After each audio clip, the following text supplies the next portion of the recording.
Good afternoon to one and all. Hope you are safe at home. And today we are discussing about pelvic inflammatory diseases. Previously, we have discussed about sexually transmitted diseases, that is lower genital tract infections, which includes vaginitis, vulvar infections, and cervical infections, which includes acute cervicitis and chronic cervicitis, which were most commonly cervicitis was most commonly caused by Neisseria gonorrhea and Chlamydia trachomatis. Now we are discussing about pelvic inflammatory diseases. So PID comprises of spectrum of inflammatory disorders that is of the upper genital tract, that is endometritis, salpingitis, tuber-ovarian abscess, and pelvic peritonitis. That is, it infects the endometrium, fallopian tubes, ovaries, and also the pelvic peritoneum. It is important. Pelvic peritoneum is included under pelvic inflammatory diseases, and it is included under upper genital tract. So they are most commonly caused by Neisseria gonorrhea and Chlamydia trachomatis. And however, other organisms are also responsible. That is aerobes and anaerobes, which are the normal commensals of the vagina and vulva.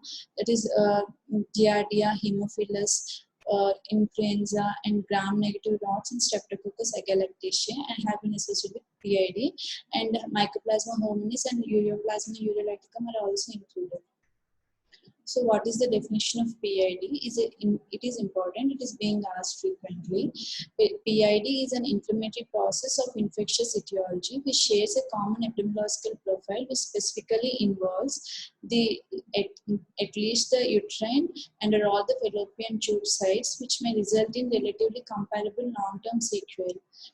So diseases due to bacteria meeting these requirements are termed as not meeting the above requirements are termed as upper genital tract infections, whereas those caused by the above are included under PID. That is, the infections caused due to like post-abortal infections, those doesn't come under PID, but those caused by the specific bacteria that follow the epidemiological profile are included under PID. So what is the epidemiology? PID is commonly associated with sexually transmitted diseases. The incidence is on rise. Among sexually active women, incidence is about 1 to 2%, and it is about 85% spontaneously occurs in sexually active females. And in 15%, it occurs following procedures, gynecological procedures. So we'll discuss what are the procedures causing PIDs. So what are the iatrogenic procedures? That is endometrial biopsy done in, under dilatation and curettage and uterine curettage, insertion of intrauterine contraceptive device, and hysterosalpingography. So many Indian women suffer from PID. It may present as subclinical or asymptomatic or mild to moderate disease or severe disease. Changes in epidemiology of PID. Recently, there is a change in the trend of epidemiology of PID. That is, infection rate is increasing, but the severity of the disease is less. So most of the patients are being treated in outpatient department, and it is less severe and it is more common. And the shift of microbiological etiology is to chlamydia. Previously, it was caused by gonorrhea or other staph and streptococcal organisms, but as of now, Chlamydia trachomatis infection is increasing. So what are the risk factors? Risk factors is menstruating teenage females, that is younger age group, and multiple sexual partners, history of PID and STIs, history of STIs, and non-use of barrier contraceptives. So what is the proposed risk factors? That is low socioeconomic status, early age of sexual activity, urban living, high frequency of coitus, IUCD devices, cigarette smoking, substance abuse, and dowsing. So as we have already discussed, there are protective factors which prevent against upper genital tract and lower genital tract infections, but where the barrier, where the protection is affected, these infections occur. So what are protective factors against PID? That is barrier contraceptive methods which contains spermicidal agent. So gonococcus infection occurs in females, whereby gonococcus is carried by the sperms in a piggyback fashion. So upper genital tract infections can occur in gonococcus infection. Barrier methods with spermicidal agents prevents gonococcal infection. So oral steroidal contraceptives, that is both combined oral contraceptives and POPs, progesterone only pills, help in preventing PIDs. So POP simply thicken the mucus plug of the cervix, and alkalinization also occurs, because of which PIDs can be decreased, infections can be decreased, and during oral contraceptive use, duration of menstruation is also decreased, whereby the shedding of the endometrium and the duration of exposure to the organisms or the colonization of the organisms could be prevented. So women with monogamous sexual partner and with partner with vasectomy are also less predisposed in pregnancy.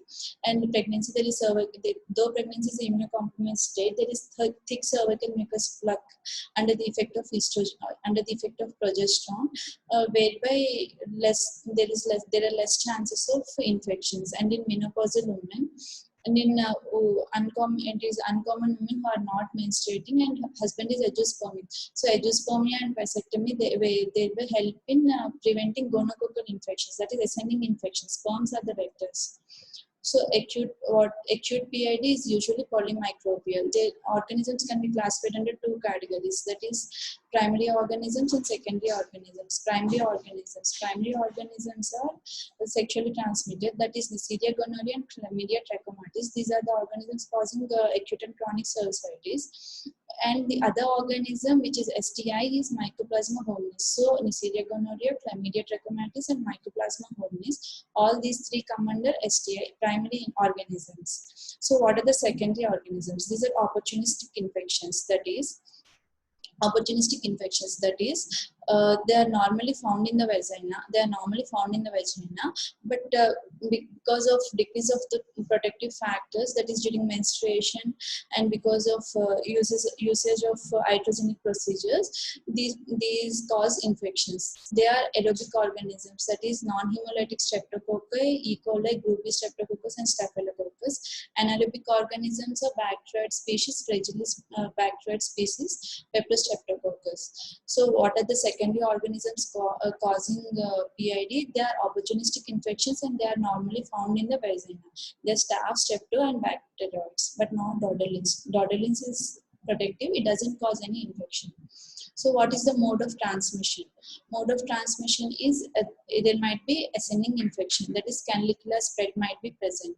So ascent of gonococcal and chlamydial organisms may occur by surface extension from the lower genital tract through the cervical canal by way of endometrium to the fallopian tube. So there might be ascending infection, that is by surface extension, and it is facilitated by sexually transmitted vectors, that is sperms and trichomonas. Trichomonas is a flagellated parasite protozoa which helps in ascent of the other bacteria also, and there might be reflex of menstrual blood along with the gonococci. So other modes of transmission is vascular spread and also by the lymphatics. So secondary organisms and Mycoplasma hominis usually are transmitted through this method, that is by vascular spread and also by lymphatics. So when vascular spread and lymphatic spread is present, parametrium and ovaries are affected. What is mode of transmission? Others are gynecological procedures. There is direct invasion of the bacteria into the upper genital tract, that is dilatation and pruritus, and dilatation and evacuation. What blood-borne transmission? It is pelvic tuberculosis, occurs by blood-borne transmission. Direct ascending infection is very rare. Direct spread from the contaminated structures in the abdominal cavities, just like our appendicitis, when it forms an appendicular abscess and it bursts in the abdominal cavity.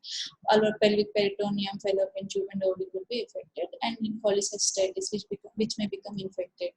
So what is the pathology? So pathology is after cervicitis, ascending infection may cause endometritis, and it may ascend upwards to form salpingitis, oophouritis, and tubo-ovarian abscess. It may travel laterally to the pelvic peritoneum and cause peritonitis. And involvement of the fallopian tube is almost always bilateral. You have to remember, only condition in which unilateral involvement of the fallopian tube is present is mumps. In all other cases, bilateral involvement of the fallopian tubes occurs. And the pathological process is initiated primarily in the endosalpinx. Endosalpinx is the worst affected in acute PID.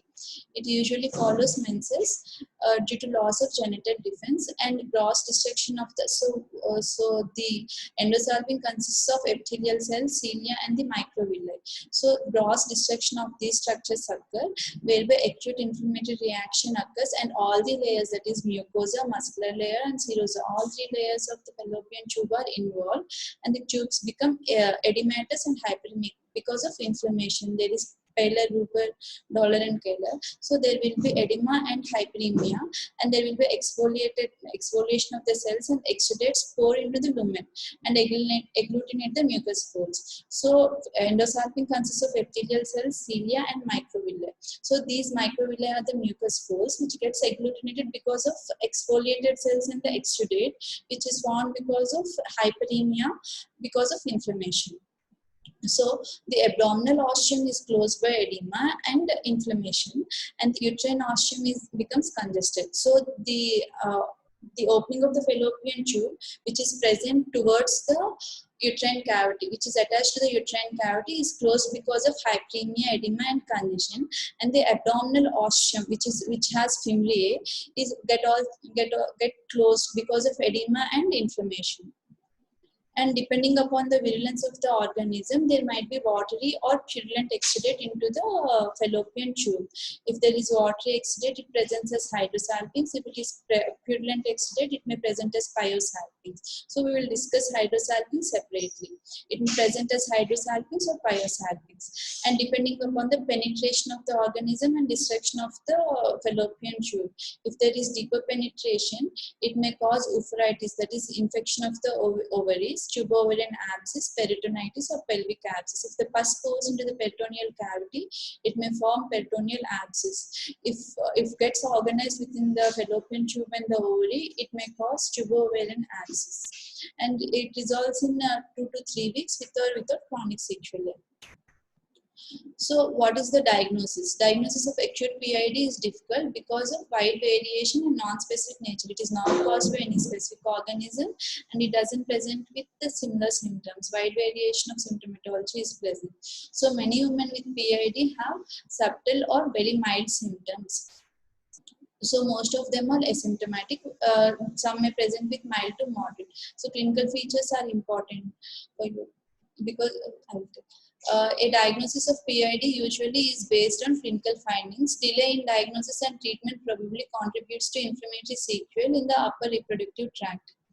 So what is the presentation and diagnosis? Patient should be asked history about location, intensity, radiation, timing, duration, and exacerbating and mitigating factors. So they usually present with bilateral lower abdominal pain with pelvic dull aching pain. History of fever and high grade fever, that is temperature of more than 103, usually present with 103 to 104 degrees Fahrenheit. And history of abnormal vaginal discharge might be present. History of symptoms suggestive of dysuria are also present. Previous history of abdominal or gynecological surgeries are present. History of previous gynecological problems like STIs, etc. History of IUD insertion 6 times higher risk within the first 20 days. That is, within first 3 weeks of IUCD insertion, they are more prone for PIDs. And there is social history of any infection of the partner. So in history, you must ask about the nature of the pain. So what is the presentation? There is Fitchburg-Cutting syndrome. Fitchburg-Cutting syndrome is consistent with the upper quadrant pain, right upper quadrant pain, that is in the right hypochondrium, resulting from ascending pelvic infection and inflammation of the liver capsule or the diaphragm, which results in right hypochondriac pain. Although it is typically associated with acute salpingitis, it can exist without signs of acute PID symptoms also. So on physical examination, there is a triad. There is a triad to diagnose PID, acute PID. So what is the triad? They present with lower abdominal pain. There will be cervical motion tenderness. Cervical motion tenderness occurs because there is pelvic peritoneum which is adherent to the uterus. That is pouch of Douglas, uterovesical fold of peritoneum.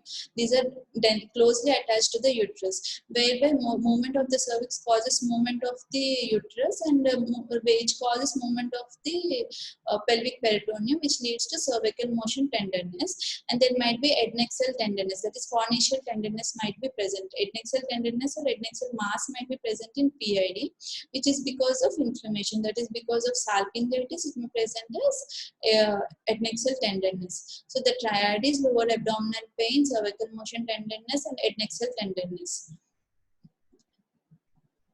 So other signs are vaginal mucopurulent discharge might be present. So what are the investigations? Investigations are because they present with generalized symptoms of high-grade fever and lower abdominal pain. Complete blood count should be done to rule out other diagnoses. So complete blood count, a C-reactive protein, erythrocyte segmentation rate, UPT has to be done, urine culture has to be done, urine nucleic acid amplification testing, vaginal mount has to be done. So presence of WBCs may suggest PID, cervical chlamydia or gonococcal testing could be done, nucleic acid amplification testing, fecal occult blood test, and test for tuberculosis, syphilis, and HIV should be done because they may coexist. So imaging ultrasonography, transvaginal ultrasonography is the modality of choice, is the diagnosis of choice. Transabdominal ultrasonography for differential diagnosis should be done. Abdominal CT or MRA could be done when ultrasonography is indeterminate. So diagnostic procedures are culdocentesis, that is aspiration of the fluid present in the pouch of Douglas, and endometrial biopsy, that is done by dilatation and curatives, and diagnostic laparoscopy. Diagnostic laparoscopy could be done to see for the presence of any tubo-ovarian muscle, and it is also therapeutic. Diagnostic lab, we can also treat simultaneously, and endometrial biopsy could be taken, and examination could be done to see for any endometritis. So what is the differential diagnosis? Patient presents with acute lower abdominal pain. So differential diagnosis comes with appendicitis, ectopic pregnancy, endometritis, ovarian cyst, and ovarian torsion. So what is the diagnostic approach? History, physical examination, and urine pregnancy tests are done. If patient is pregnant, we have to evaluate for presence of any ectopic pregnancy. Ectopic pregnancy. If it is ectopic pregnancy, we have to evaluate for ectopic pregnancy. If the UPT is negative, pregnancy test is negative, and right lower quadrant pain, abdominal pain, or pain migrating from the periumbilical region to right lower quadrant of the abdomen, then we have to rule out presence of any appendicitis. We have to do ultrasonography or CT or intravenous contrast. CT scan could be done. If there is no radiating pain and if there is no periumbilical pain, then we have to go for our pelvic examination. If there is cervical motion tenderness and adnexal tenderness, then we have to consider PID, and we have to further investigate the case.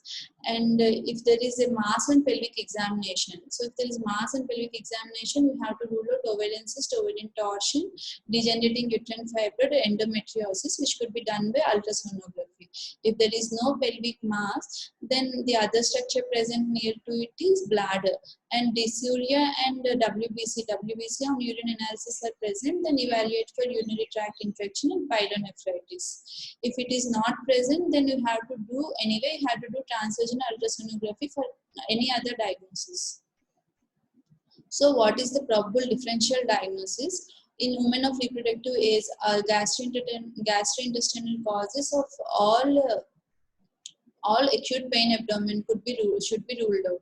That is appendicitis, intestinal obstruction, diverticulitis, gastritis, inguinal hernia, irritable bowel syndrome, mesenteric venous thrombosis, perirectal abscess. And in gynecological conditions are adenomyosis, degenerating uterine fibroid, ectopic pregnancy, endometritis, Mittelsmere syndrome, ovarian torsion, PID, rupture ovarian cyst, tubo-ovarian abscess.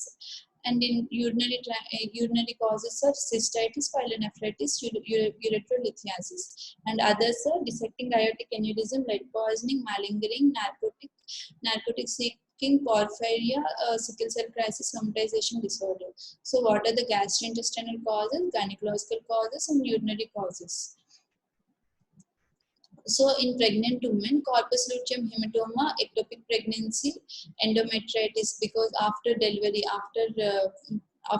the placenta, endometritis might be present, ovarian torsion, ovarian vein thrombosis, postpartum ovarian vein thrombosis might be present because it is hypercoagulable state. Pregnancy is in hypercoagulable state, so ovarian vein thrombosis might be present, placental abruption, uterine impaction. In adolescence, it may present similar to that of women with reproductive age with addition of imperforate hymen and transverse vaginal septum. In postmenopausal women, it is similar to that of reproductive women, but excepting for ectopic pregnancy and ovarian torsion. So if they ask you about differential diagnosis, how you have to, in 4-mark question also, you must be able to answer. So what are the most common DDs are acute salpingitis, appendicitis, and disturbed ectopic. I have written disturbed ectopic but not ruptured ectopic because chronic ectopic may also present with intermittent acute symptoms. So it is disturbed ectopic. Pain in acute salpingitis. Pain in acute salpingitis is acute lower abdominal pain which is present on both sides. In acute appendicitis, it is present in periumbilical region around the umbilicus and it gets radiating towards the right iliac fossa. And in ruptured ectopic, it is acute lower abdominal pain, usually localized to one side. Amenorrhea and bleeding PV are usually absent in amenorrhea and bleeding PV are actually absent in acute salpingitis, appendicitis, but they are present in ectopic pregnancy. And GI symptoms like nausea and vomiting may be inconsistently present because pain may result in vomitings. But they are usually absent in ruptured ectopic and they are usually present in acute appendicitis. General look of the patient is face is flushed and acute appendicitis it looks toxic. In disturbed ectopic, patient looks pale because there is concealed hemorrhage because of which patient looks very pale. But in acute appendicitis, because it is infective in origin, patient looks toxic. And tongue is, there are no significant changes. Tongue is flooded in acute appendicitis and patient tongue looks pale in ectopic pregnancy. Pulse, there is tachycardia which is proportionate to that of the temperature because it presents with high grade fever. There is tachycardia which is proportionate to that of the temperature in acute appendicitis and it is rapid and out of proportion to that of temperature. In ectopic pregnancy, there is persistent rise of pulse rate, though there is normal temperature because there is concealed hemorrhage because of which tachycardia is present. Temperature is, there is high grade fever. In our PID presenting with acute salpingitis, high grade fever is present, whereas in acute appendicitis, low grade fever is present. Ectopic pregnancy, there is there might be no fever. And tenderness, lower abdominal tenderness on both sides is present. And in McBurney's tenderness and rebound tenderness are present in acute appendicitis, and lower abdominal tenderness is more towards one side. On pervaginal examination, there is tenderness of both fornices, that is called adnexal tenderness, and cervical motion tenderness may be present, and there may be a mass in acute salpingitis. In appendicitis, there won't be any gynecological findings, and in ectopic pregnancy, mass may be felt more towards one side. On sonography, it is diagnostic, and sonography, acute salpingitis, fallopian tube is edematous appendix is seen, and here we have to, there might be ectopic mass on one side. So what is CDC criteria for diagnosis? Minimal criteria are lower abdominal tenderness, adnexal tenderness, and cervical motion tenderness, and additional criteria. So minimum criteria are also come under minor criteria, and only additional criteria are included as major criteria. So minimum criteria or minor criteria, and only additional criteria are included under major criteria. Not definitive criteria is not included under major criteria. So additional criteria. Additional criteria are clinical signs and symptoms along with laboratory investigations. So clinical symptoms are temperature of more than 38.3 degrees Celsius, that is 101 degrees Fahrenheit, and it is usually 103 to 104. Abnormal cervical or vaginal discharge is present. Elevated erythrocyte, elevated ESR is present. CD active because it is inflammatory origin, infective origin. and ESR and C-reactive protein are increased. And laboratory documentation of the infection like Neisseria gonorrhoeae, Neisseria gonorrhoeae and chlamydia trachomatis might be present. So Neisseria gonorrhoeae appears as kidney-shaped organisms, and chlamydia trachomatis could be cultured in McCoy cell medium. So what is definitive criteria? Definitive criteria are histopathological evidence of endometritis on endometrial biopsy, tubo-ovarian abscess on sonography or other radiological tests, and laparoscopic abnormalities consistent with PID. Definitive criteria are HPA examination and TO mass on ultrasonography and on laparoscopic findings. So what is staging? This is called as Gannis-Willis staging. It is given in your SHA. Stage 1. Stage 1 is women who fulfill CDC major diagnostic criteria and more than one of its minor criteria. So what are the major diagnostic criteria? There are additional criteria. And there is no prior documentation of STDs in upper genital tract infections. And stage 2 is above criteria along with peritonitis. And stage 3 is demonstrable tubo-ovarian mass or tubo-ovarian complex or abscess. And stage 4 is when there is ruptured tubo-ovarian abscess. What are therapeutic considerations? What is management of PID? So under management of PID, that is medical management, minimal invasive surgeries and major surgeries. So because of difficulty of diagnosis and potential for the damage of the reproductive health of the woman, even with mild infection, healthcare providers should maintain a low threshold for the diagnosis of PID. PID treatment regimens must provide empiric broad spectrum coverage of likely pathogens. All regimens should be effective against Neisseria gonorrhoeae and chlamydia trachomatis. Anaerobic organisms are also involved, so treatment of anaerobic organisms should also be done. And we have to discuss about inpatient versus outpatient management, oral versus parenteral management, and associated management and prevention of recurrence. So hospitalization. So what are the criteria for admission of the patient? So when should we admit a patient? It is suspected tubo-ovarian mass and there is severe illness, vomiting and temperature of more than 38.3 degrees Celsius. Uncertain diagnosis where surgical emergencies could not be ruled out. And there is coexisting pregnancy and it is unresponsive to outpatient treatment for 48 hours and intolerance of oral antibiotics, and patient is known to have HIV infection. So what are the organisms and what are the antibiotics available for us? Against gonorrhea, cephalosporins and quinolones can be used. Against chlamydia, doxy, erythro and quinolones are used. Against anaerobic organisms, clindamycin could be used. And beta hemolytic streptococci and E. coli, penicillins, tetracyclines and cephalosporins could be used. Quinolones are not commonly used against Neisseria gonorrhoeae and chlamydia since there is resistance. So what are the regimens we can follow? What are the parenteral regimens? That is regimen A. It is according to CDC 2015. Regimen hasn't changed since 2010. In 2015 there was revised regimen, but it is the same.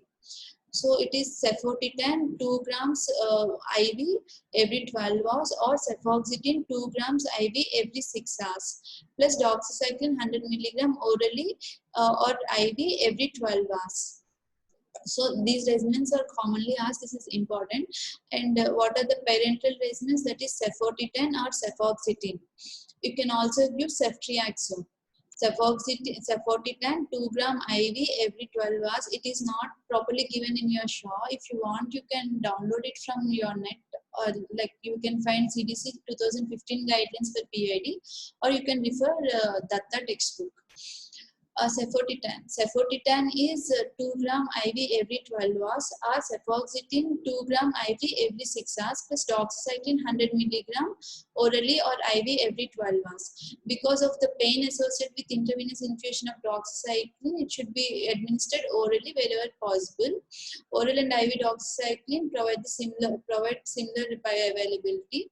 Parenteral therapy can be discontinued 24 hours after clinical improvement, but the oral therapy with doxycycline should be continued for 14 days. When tubo-ovarian abscess is present, clindamycin or because abscess is usually caused by anaerobic organisms, so you have to add anaerobic coverage, that is azoles or clindamycin. With doxycycline can be used for continued therapy rather than doxycycline alone. So CDC, what is regimen B? Regimen B is clindamycin 900 milligram IV every 8 hours plus gentamicin loading dose IV or IM 2 milligram per kg for body weight, followed by a maintenance dose of 1.5 milligram per kg every 8 hours. So here we are covering clindamycin and gentamicin, and single dosing of 3 to 5 milligram per kg can be substituted. So ongoing oral therapy should be continued, consists of doxycycline 100 milligram orally twice daily or clindamycin 450 milligram orally 4 times a day to complete total of 14 days of therapy. When tubo-ovarian abscess is present, clindamycin should be continued rather than doxycycline. So your regimen A consists of cefoxitin or cefoxitin. Cefoxitin is 2 grams 12 hours. Cefoxitin is 2 grams every 6 hours.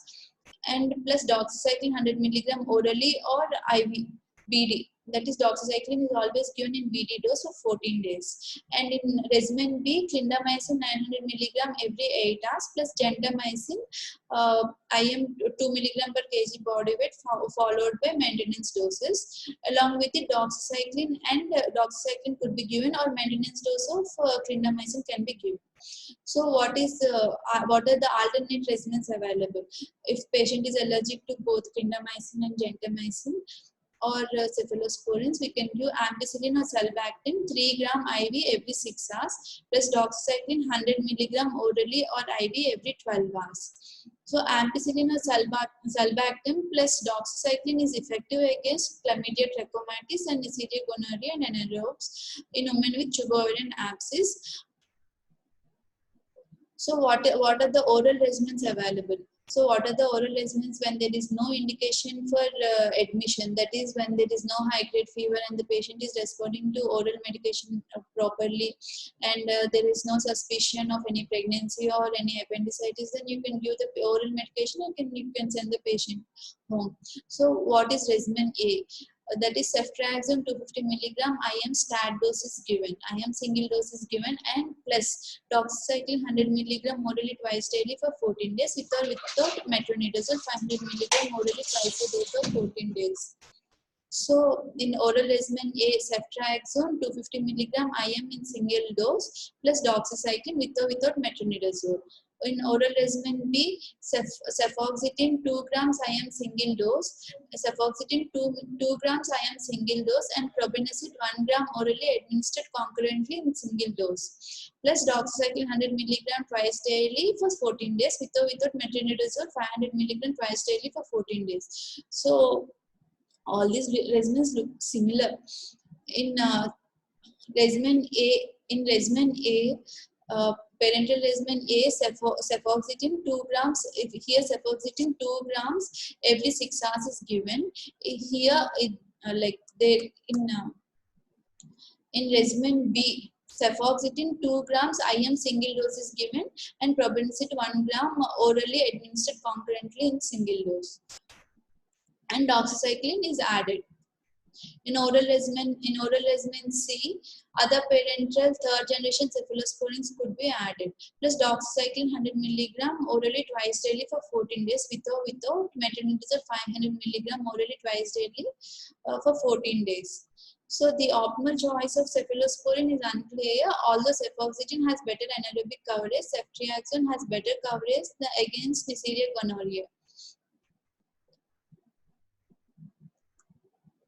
So, what are the alternate oral regimens available? That are our quinolones. Quinolones is levofloxacin 500 milligram orally once daily, or ofloxacin 400 milligram twice daily for 14 days. When all other regimens are ineffective, you can go for levofloxacin or ofloxacin with or without metronidazole for 14 days. So far we are giving doxycycline 100 milligram BD for 14 days with or without metronidazole along with one cephalosporin stat dose. But instead of doxycycline, you may use levofloxacin or instead of cephalosporin therapy is not feasible, you may give fluoroquinolones, that is levofloxacin 500 milligrams orally once daily, or ofloxacin 400 milligrams twice daily for 14 days, with or without metronidazole, that is 500 milligram twice daily for 14 days. So what are the diagnostic tests for gonorrhea must be performed before therapy, and the patient managed as follows if the test is positive. If culture for gonorrhea is positive, treatment should be based on the results of antimicrobial susceptibilities, that is culture sensitivity report.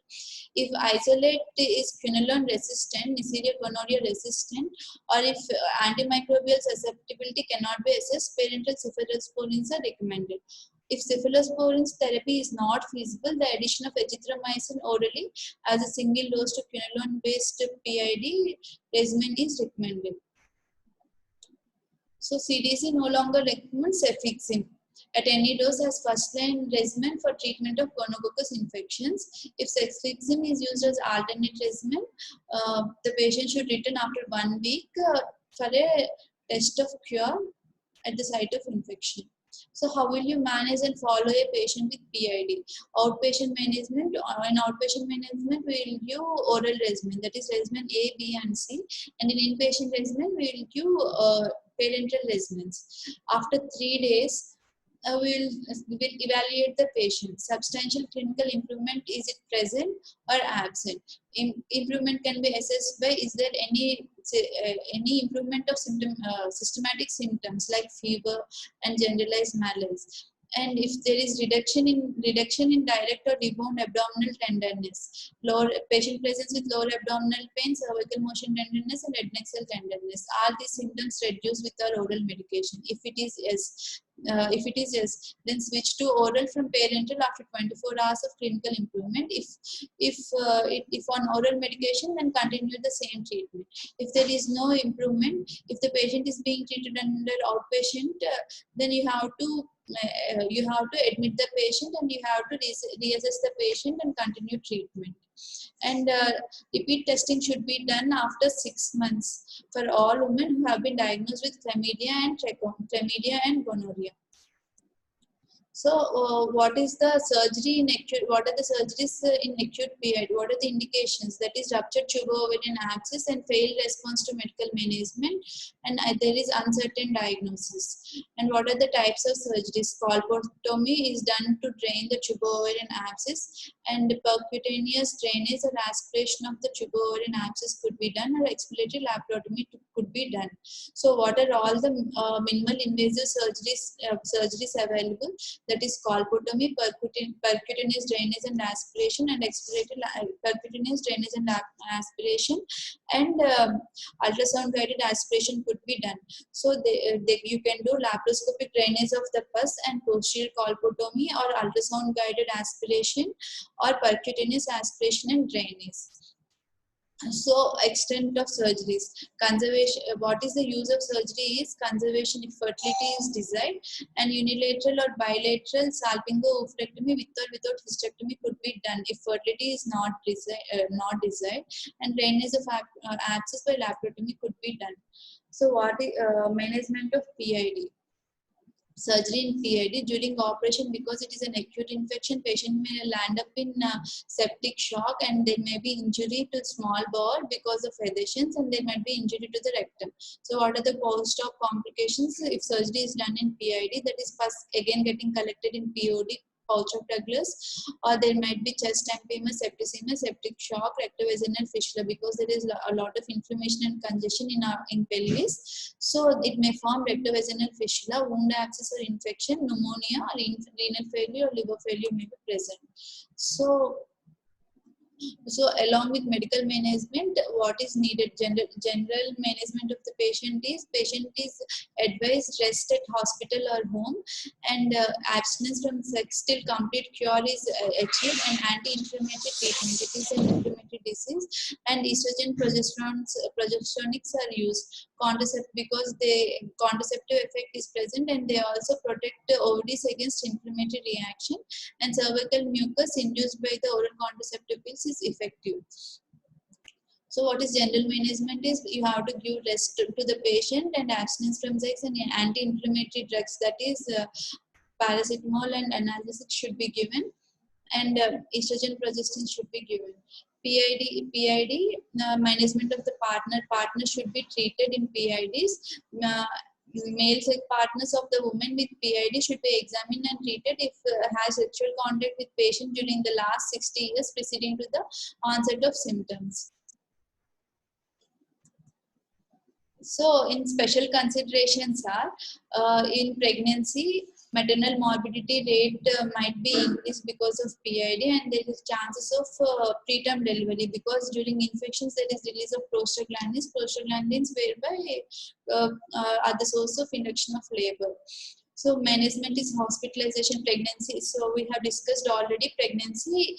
If patient is pregnant, we have to admit the patient irrespective of severity of the symptoms. Hospitalization and inpatient management should be done, and it should be treated aggressively. That is by parenteral management. If the patient is HIV infected, there is no difference in presentation of clinical presentation of symptoms, but it is more likely they are more likely to have tubo-ovarian abscess.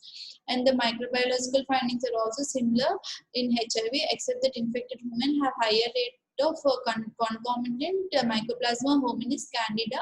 These are opportunistic infections rather than our Neisseria gonorrhea and Chlamydia trachomatis. Immunodeficient HIV infected women should be treated aggressively. In special situations like IUCD. So hormonal IUCDs are like we can say hormonal IUCDs doesn't cause any PIDs, but copper IUCDs are more prone to cause IUD, more prone to cause PID. So the risk of PID associated with IUD use is primarily confined to the first 3 weeks, that is first 21 days after insertion, and it is uncommon later on. So the most common organism causing infection in IUD is actinomycosis. So practitioners might encounter PID in IUD users because it's popular method of contraception. So how do you manage a patient with IUD and with PID with IUCD in situ? So either whether will you remove or will you keep the IUCD in situ?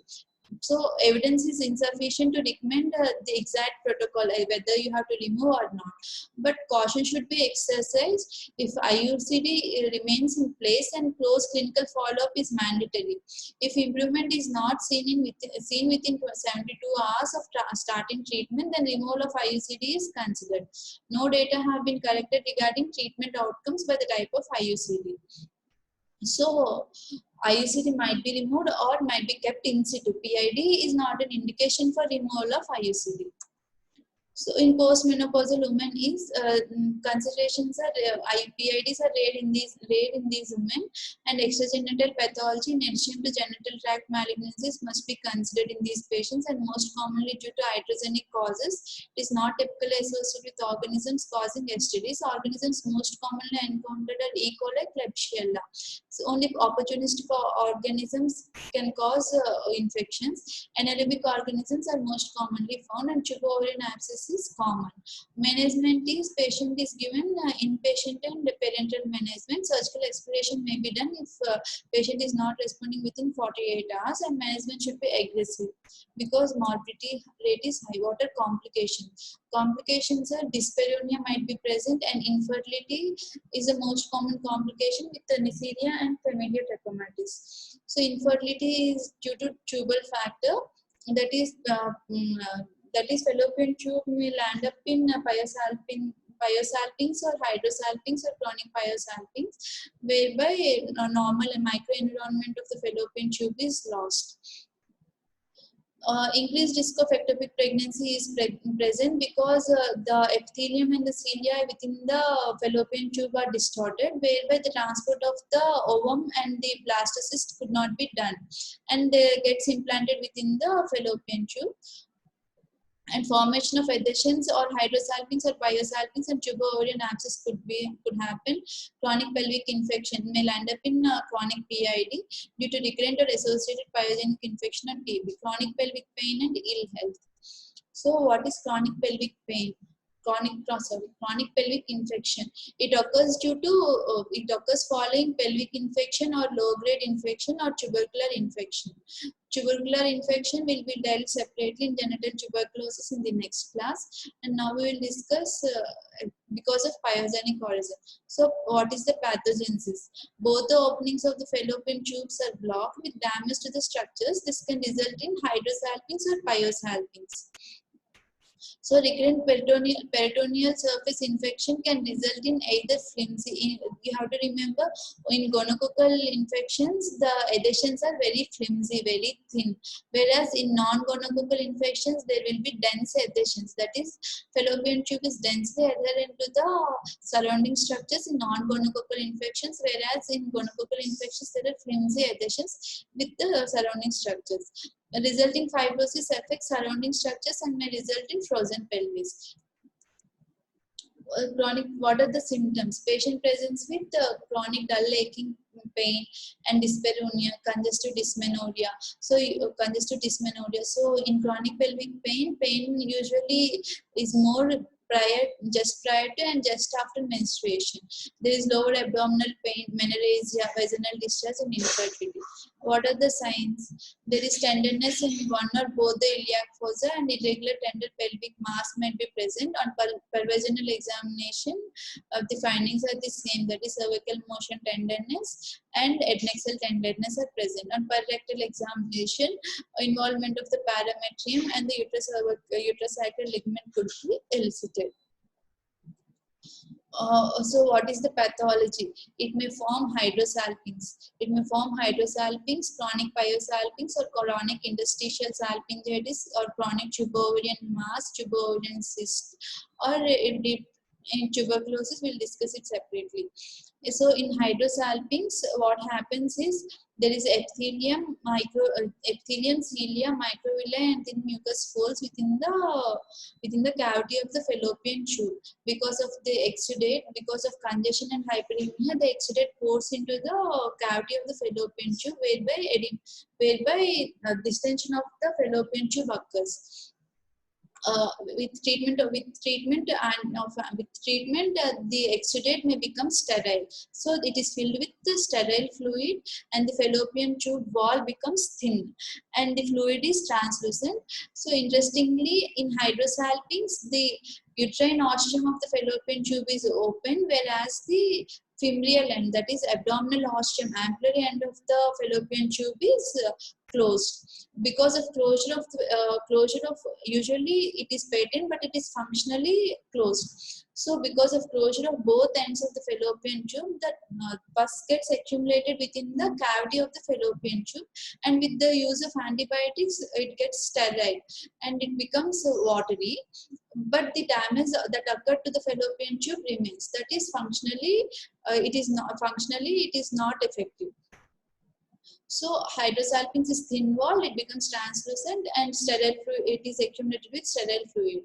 In chronic pyosalpinx, if acute PID is left untreated, pus remains within the cavity of the fallopian tube and it forms into pyosalpinx. That is, tube becomes enlarged and it becomes retort shaped. You have to see what is retort shape. Retort shape is there is a large accumulation of the pus at the ampullary end of the fallopian tube, and at the uterine ostium and towards the isthmus, it is thinned out. So it appears as retort. Retort shaped fallopian tube is present, and it may result in chronic pyosalpinx. In chronic pyosalpinx, the fallopian tube is thick walled and it is filled with pus. In chronic interstitial salpingitis, the lumen is narrow. Lumen is narrow in chronic pyosalpinx. The lumen of the fallopian tube is widened. In chronic interstitial salpingitis, the lumen of the fallopian tube is narrowed, but there is thickening of the fallopian tube, wall of the fallopian tube. And if the pus pours out into the abdominal cavity, as ovary is very close to it, it may get infected and may form chronic tubo-ovarian mass, or it's similar to our hydrosalpinx. Because of use of antibiotics, if it becomes sterile, it may form tubo-ovarian cyst. Chronic pelvic infection, what are the investigations, imaging and diagnosis? They are similar to that of acute PID. So management is broad spectrum antibiotic for 3 weeks, and or it may be based on culture sensitivity. You may use any broad spectrum antibiotic or anything based on our culture sensitivity report. In crude gonococcal infection, CDC guidelines should be followed, that is parenteral regimen should be given. As we have discussed in gonococcal infection, cephalosporin should be given. In surgery, what are the indications of surgery? Persistence of symptoms despite conservative management, and recurrence of acute attack, increase in size of pelvic mass despite of treatment, and persistent menorrhagia and deterioration in general health and infertility. What are the surgeries done? Nature of surgery is ideally hysterectomy with the BS, so bilateral salpingo-oophorectomy should be done in patients who have completed family, but in patients who desires to have family, salpingolysis or salpingostomy or tubal anastomosis should be done. So how will you prevent PIDs? Sexual counseling should be done, safe sex using barriers, and limit number of sexual partners, avoid contact with high-risk partners, delay sexual activity until 16 years of age. And barrier methods and OCP should be used because they reduce the risk of infection. And secondary prevention is screening of the screening for infections in high-risk population, and rapid diagnosis and effective treatment of STIs and urinary tract infections. The tertiary prevention is you prevent the complications developing from PID, that is early intervention and complete treatment. So in our last class in STDs, we didn't discuss about syndromic management of STI, sexually transmitted infections. So we have to discuss it now. So what is the principle of syndromic management? Principle is treat the patient and giving counseling regarding prevention of STIs. So what is history? What is the method? Method is you have to take the history and you have to do speculum and bimanual examination, and voluntary testing and counseling of HIV should be done. Counseling for prevention of STIs, that is partner treatment and use of condom. Patient should be educated regarding this. So what are the kits given for syndromic management? For syndromic management, there are 7 kits, but in our STDs, only 4 kits are being used. So I will list out the kits, but we have to learn 4 kits, that is enough. So kit 1 is gray, kit 2 is green, and kit 3, kit 4 and kit 7. These are kit 3, 4 and 7 are not being used in STD management. So kit 3 is white, kit 4 is blue, and kit 7 is black. Kit 1 is gray, kit 2 is green, kit 5 is red, and kit 6 is yellow. So gray and green kits are used for lower, that is the cervical infection and cervical and urethral infection, and green is used for vaginal infections. Kit red is used for herpetic infection, and kit 4 is being used for non-herpetic ulcers. Kit 6 is given for lower abdominal pain. Kit 7 is black, it is used for inguinal bubo or scrotal swelling. Kit 3 is for non-herpetic ulcer, and kit 4 is for allergy in patients presenting with any allergy to penicillin. So if you learn these 4 kits, it is enough. Kit 1 is gray kit, that is it is used for urethral discharge, cervical discharge, and painful scrotal swelling. The medication used is tablet erythromycin 1 gram stat and tablet cefixime 400 milligram OD stat. Kit 2 or green is tablet secnidazole 2 gram OD stat plus tablet fluconazole 150 milligram stat. It is given for vaginal discharge because vaginal discharge is commonly caused by Candida vaginalis, Trichomonas vaginalis, and Candida albicans, Trichomonas vaginalis, and bacterial vaginosis. And kit red is used for herpetic ulcer, that is acyclovir 400 milligram TID for 7 days. And kit yellow is tab cefixime 400 milligram OD stat because it is given for lower abdominal pain. We have seen in lower abdominal pain we usually use doxycycline 100 milligram BD for 14 days, and along with it we have to give anaerobic coverage of metronidazole 400 milligram BD for 14 days. So kit 3, 4 and 7. Kit 3 is white, Kit 4 is blue, and Kit 7 is black. Kit white 3 is blue, that is for Kit 3 is for non-herpetic ulcer. Kit 4 is for any allergy to penicillin, and Kit 7 is black is for inguinal bubo. So what is management of STS based on syndromic approach? That is vaginal discharge. Vaginal discharge is caused by Trichomonas vaginalis, vulvovaginal candidiasis, and bacterial vaginosis. Cervicitis is caused by Chlamydia trachomatis and Neisseria gonorrhea. Lower abdominal pain is caused by Chlamydia trachomatis, gonorrhea, Mycoplasma hominis. These are the primary organism, and it is may be caused by other secondary organisms. Genital ulcers are caused by herpes, chancroid, and syphilis. So in our management, in our kits, we have to include the drugs which are effective against all these organisms. So what is the advantage? Why should we do syndromic management? Why should you give so aggressive management?